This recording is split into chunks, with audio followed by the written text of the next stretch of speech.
Muy buenos días, queridos hermanos. Paz y bien para todos ustedes.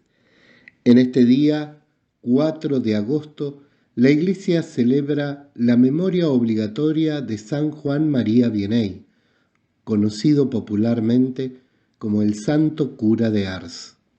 Nos ponemos en presencia de Dios en el nombre del Padre, del Hijo y del Espíritu Santo. Amén. Aleluya. Tú eres Pedro, y te daré las llaves del reino de los cielos. Aleluya. El Señor esté con ustedes. Anuncio del Evangelio de nuestro Señor Jesucristo según San Mateo. El Evangelio de este día es Mateo capítulo 16, versículos del 13 al 23. En aquel tiempo llegó Jesús a la región de Cesarea de Filipo y preguntaba a sus discípulos: ¿Quién dice la gente que es el Hijo del Hombre? Ellos contestaron: unos que Juan Bautista, otros que Elías, otros que Jeremías o uno de los profetas. Él les preguntó: ¿y ustedes? ¿Quién dicen que soy yo? Simón Pedro tomó la palabra y dijo: Tú eres el Mesías, el Hijo de Dios vivo. Jesús le respondió: Dichoso tú, Simón, hijo de Jonás, porque eso no te lo ha revelado nadie de carne y hueso, sino mi Padre que está en el cielo. Ahora te digo yo, tú eres Pedro, y sobre esta piedra edificaré mi iglesia, y el poder del infierno no prevalecerá sobre ella. Te daré las llaves del reino de los cielos.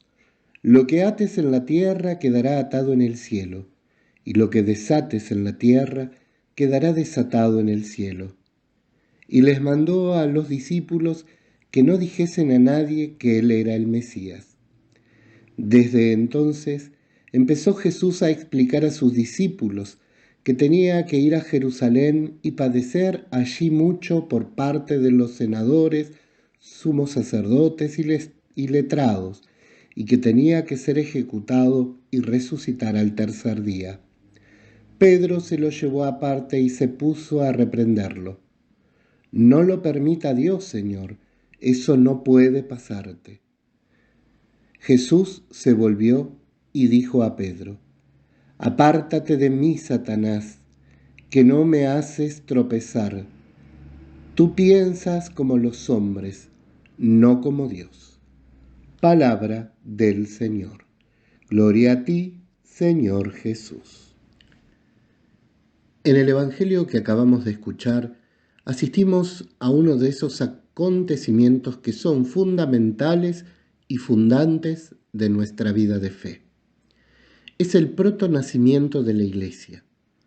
Sabemos que la Iglesia se echa a rodar después del acontecimiento pentecostés por la acción del Espíritu Santo que guía y conduce la vida de la Iglesia.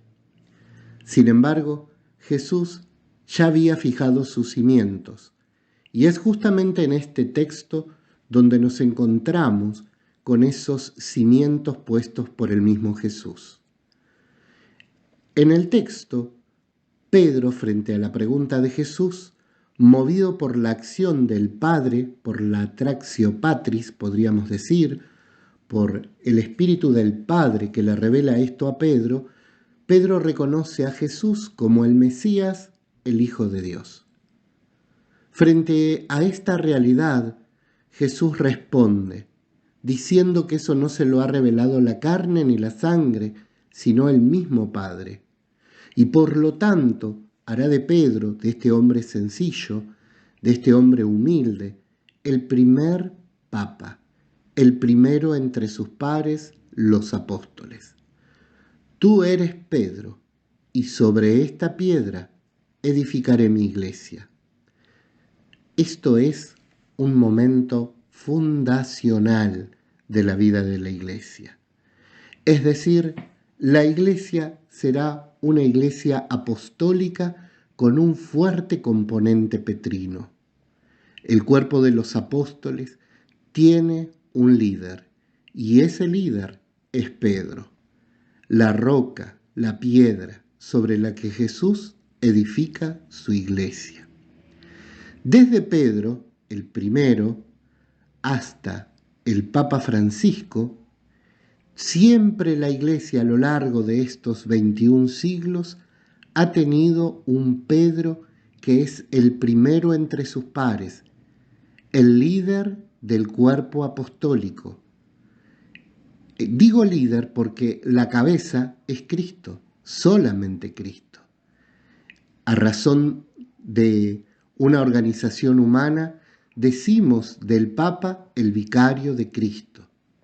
Es el primero en el cuerpo apostólico, el que tiene la responsabilidad mayor, a quien, estando en la iglesia, el mismo Jesús le otorga, en base a ser parte constitutiva de esa iglesia, el poder de atar y desatar. Todo lo que ates en la tierra quedará atado en el cielo, y todo lo que desates en la tierra quedará desatado en el cielo. De manera que no podemos pensar la iglesia sin Pedro. Por eso la iglesia nuestra iglesia es católica, porque está llamada a ser universal, abarcar katos, universo en griego, está llamado a ser un anuncio universal, católica, apostólica, porque desciende del cuerpo de los apóstoles, y apostólica romana, porque la última sede de Pedro en esta tierra fue Roma. Una vez que Pedro, alrededor del año 64, se supone que en la persecución de Nerón, Pedro muere, fue sucedido por otro Pedro, otro que tendrá la responsabilidad de conducir, de animar el cuerpo apostólico. Y desde Pedro el primero a Francisco el último, la Iglesia en cada generación ha tenido un Pedro que anime, conduzca, guíe, enseñe las verdades de fe que Jesucristo le dejó a la Iglesia. Esto es lo que tenemos que entender. El Papa es Pedro, es el primero en el cuerpo de los apóstoles. En la Iglesia, por una cuestión técnica y en orden a la preeminencia de estos personajes, de estas personas que fueron los primeros apóstoles, se reservó la palabra apóstol como un concepto técnico para definir al cuerpo de los 12 y algunos otros que acompañaron a Jesús durante su vida, es decir, aquellos que fueron testigos directos del acontecimiento Jesucristo. ¿Por qué digo 12 y algunos otros? Porque sabemos además que apóstol fue Pablo y no era del grupo de los 12, y se incorpora también por acción del Espíritu Santo, ya cuando ya Judas no está, se sustituye a Judas por Matías. Por lo tanto, el cuerpo apostólico desde el comienzo fue nombrando sucesores hasta el día de la fecha. Por eso hablamos de tradición apostólica dentro de la Iglesia. No podemos pensar la Iglesia sin los apóstoles y sin Pedro.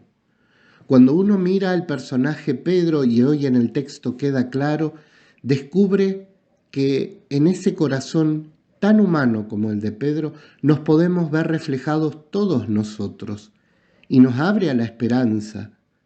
Pedro es un hombre sencillo, un hombre que ama a Dios, pero que también tiene sus contradicciones. A este hombre a quien en estos versículos, Jesús lo alaba y lo pondera, diciéndole que será la piedra sobre la que fundará la iglesia, le da el poder de desatar y de atar, unos versículos más tarde lo está retando y lo está llamando Satanás, porque Pedro es duro de entender. Por momentos equivoca sus palabras, sus acciones en relación a Jesús. No termina de comprender del todo el misterio de la persona Jesucristo. Y esto nos abre a la esperanza a nosotros, que a veces ciertamente cometemos errores en nuestro camino de fe, que ciertamente buscamos a tientas a este Dios que se quiere dar a conocer, pero que muchas veces, por distintas realidades del mundo, nos vemos como oscurecidos y dificultados, bien digo, a la hora de poder encontrarlo. Queridos hermanos, hoy la Iglesia celebra al santo patrono de los sacerdotes, San Juan María Vianney, el santo cura de Ars, y celebra justamente algo muy parecido. Podríamos establecer alguna analogía entre el cura de Ars y Pedro. El cura de Ars, que no era la persona más brillante de su época, catalogada por los mismos clérigos compañeros de su época, sacerdotes, para que llegara a ser sacerdote. Y sin embargo, este hombre sencillo y humilde, que estaba en la mirada de Dios, fue elegido por Dios para ser un gran santo, y de hecho es el santo patrono de los sacerdotes.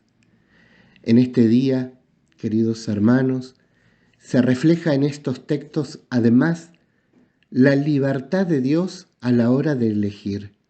Un Dios que elige lo que quiere, cuando quiere y a quien quiere. A veces puede parecernos de manera nuestro pensamiento humano que tal o cual no tiene condiciones, pero cuando el llamado es de Dios y es Dios el que obra, aún aquello que parezca imposible se realizará por voluntad de Dios. Queridos hermanos, tengan todos una bendecida jornada. Pidan en este día del santo patrono de los sacerdotes por todo el cuerpo de sacerdotes, apóstoles y misioneros del mundo. La bendición para todos ustedes, en el nombre del Padre, del Hijo y del Espíritu Santo. Amén.